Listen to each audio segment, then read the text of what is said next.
Jesus himself had pulled into the Shoney's parking lot. And it was incredible.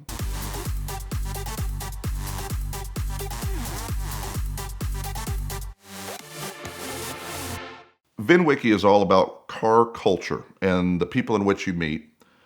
And then they come here and tell stories about their own car culture. And it doesn't matter if Ed is here rattling off that he has an LP 572 hut hike with a 50 gate shifter or whatever, because I'm lost when it comes to that stuff. And then when you get Ed and Doug in a car together on a road trip, and both of them are rattling off car numbers about having a 45, 68, 52, and I'm just some guy that's a friend of theirs, we're all friends, and we're all car fanatics, and it's all about car culture. I decided to drive the ambulance in the Bandit Run, which is a thing put on by my buddy Dave Hall, who owns RestoreMuscleCar.com. And it's when all the Bandit Trans Am people and all the Trans Am enthusiasts get together and they go on a big road trip. And it is well put together, and there's some incredible people that are on a different car culture and a different group of friends, but they are awesome. And so they're all driving Burt Reynolds vehicles. Travis owns an ambulance that Burt Reynolds drove, so I'm there. So this started in Cleveland, and it went to Dayton, Ohio, then across Indiana to Pontiac, Illinois, and then up to LeClaire, Iowa. And believe it or not, the mighty ambulance made it. And the ambulance sometimes won't make itself or make its way out of the driveway. We were all sitting at a restaurant or a little diner in Pontiac, Illinois, because we're all driving Pontiacs, except me, I'm driving a Dodge. And sitting there with all of my friends. My friend Alan works at James Byer Dodge Ford something dealership in Iowa. Great people, but car people. And we all started talking about, since we're in Pontiac, some crappy cars, because that may be what you talk about in Pontiac, Illinois. But we ended up on, of course, the granddaddy of them all, the Pontiac Aztek. And the Aztek kind of took the cake for being a crappy car. And little did I know, the guy sitting to my left was the biggest Aztek fan in the history of that vehicle. And he is a buddy of mine, Dan. And I had no idea that he can do the same Ed, the same Doug thing where he can rattle off how many production with the gated manuals, LP58 with the tent out the back and the whatever else, and the Aztek. And I was like going, oh my God. But I didn't want to offend him because that's his culture, and I'm sure he has friends in his car community. Just as you know, there's a Mustang's going to peel out somewhere out of Cars and Coffee and go take out a crowd of people. The Aztek is a piece of crap, but he loves them. Alan and I started talking about crappy cars that we had growing up. And somehow everybody at the table had a Beretta, a Chevrolet Beretta. And I had a GTZ, a 90. The Beretta was the pace car at the Indianapolis Motor Speedway. And the Beretta was a home run for Chevrolet. But everybody at the table had a Chevy Beretta. And so of course, someone gets out their phone. We are doing a Smokey and the Bandit event, but there is a Beretta festival. And so my buddy Alan challenged me at the table that day that if I do not show up at the next Beretta Fest in a Beretta, that whoever doesn't make it gets a punch in the face.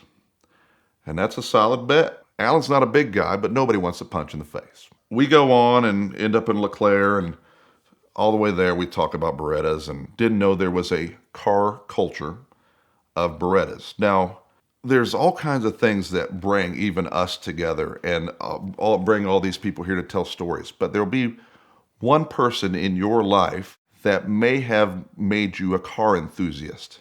Mr. Rogers would say, take a moment to think about that one person that made you who you are today.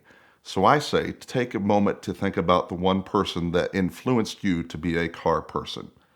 And Mr. Rogers would watch the clock. He said, I'll give you 10 seconds. And then he would say, well, that person is probably happy that you thought about them today. So the car culture not only goes through Pontiacs and Smokey and the Bandit cars and Berettas and Aztecs. We're all car people. That's how we end up here. Alan, of course, being at a car dealer in Iowa, bought a Beretta. And he would send me pictures of this Beretta. 3 months to go, click. He bought an 88 Iron Duke 4-cylinder maroon Beretta, but he's one step ahead of Travis, And Travis is going to get the punch in the face because Beretta Fest is in Branson. And Branson, Missouri is Sin City without the sin. I'm searching high and low and everywhere for a Beretta. And I knew that I had to outdo him and not have just another Iron Duke 4-cylinder Beretta.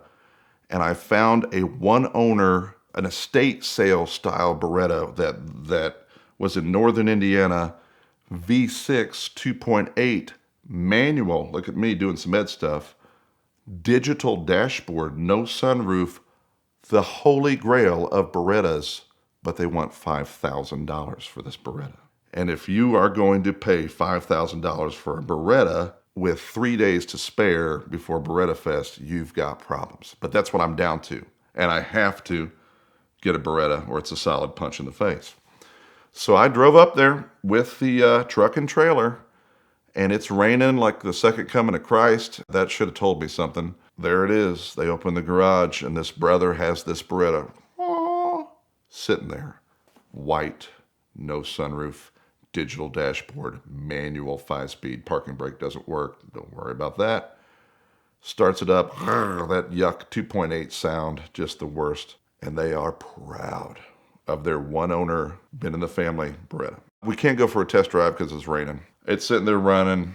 It's got an NXS CD in the CD player. And I'm like going, all right, dude, where are we at on this thing? I need $5,000. The brother that bought it new then shows up, kicking tires. Oh my gosh. I remember when I did this, an XYZ. This is an heirloom at this point. Travis Bell shrewdly negotiated it down to $4,600. So I paid $4,600 for an 89 GTU Beretta manual digital dashboard, put it in the trailer, took it home, stopped raining the next day, backed it out, and it won't start. On the 2.8 V6, a little tough to get to the back spark plugs, and realized whoever worked on it last screwed up the spark plug wires. Find your set of spark plug wires for a 2.8 Beretta. There is an AutoZone in Indianapolis. That's the AutoZone warehouse, and Duralast parts are red and blue, but the box had been sitting there so long it was pink and purple. I put plug wires on it, a couple coils, mass airflow sensor, and up she went. Vroom vroom, with 11 hours to go to Beretta Fest. I called my buddy Jim and I said, whatever you got to pack, throw it in a duffel bag. Alan and I had discussed that we were going to meet at a Steak and Shake about 2 hours outside of Branson so we can cruise into Beretta Fest together. He's sending me messages, you better be here, you better be here, you better be here. And I said, I'm on the way, on the way. And so I would send him these little things. I wish this thing had cup holders because they didn't put cup holders in it till the early 90s. So he knew I had an early one. And I wish this thing had one. So I would never really let him know what I had. I see his Beretta in Missouri at the Steak and Shake, and I pull in and park it right behind his so he couldn't see. I called him. I said, where you at? He's in there having a shake, of course. So he comes out, and I'm ready just to give it to him. And he couldn't believe that I found the Holy Grail. He thought I had this Iron Duke piece of crap. So we cruise ourselves into Beretta Fest to experience a completely different car culture. And we're not the gated manual LP58, and we're not the everything else that everybody rattles off on this channel that I have no idea what they're talking about, but they're still my friends. And when I pulled into Beretta Fest, I didn't realize how rare my car was. It was like Jesus himself had pulled into the Shoney's parking lot, and it was incredible.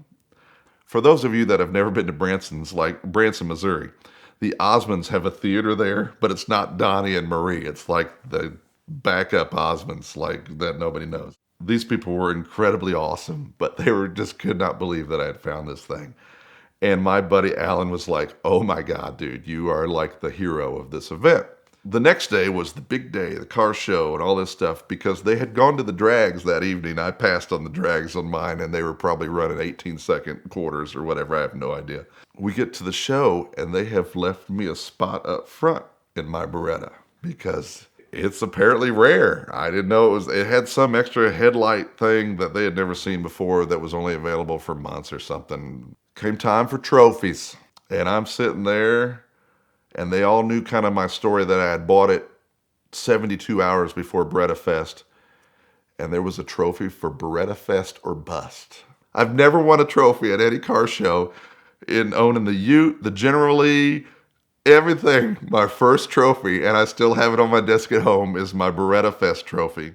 Needless to say, Branson's like this. The old Beretta doesn't have a parking brake, so I'm rolling back into my buddy Alan the whole weekend and having a big time. We go home, and Alan goes to Iowa, and these are people you get to see once a year doing car things. And we had a terrific time getting to know and meet new people that are in a completely different car culture. Come time to sell the old Beretta, because Travis sure didn't need a Beretta. I only lost $1,100 on it, but it made its way. There was a fella that flew up from New Orleans, picked him up at the airport, and the mighty Beretta made it all the way home. It was an $1,100 loss, but it was worth every penny.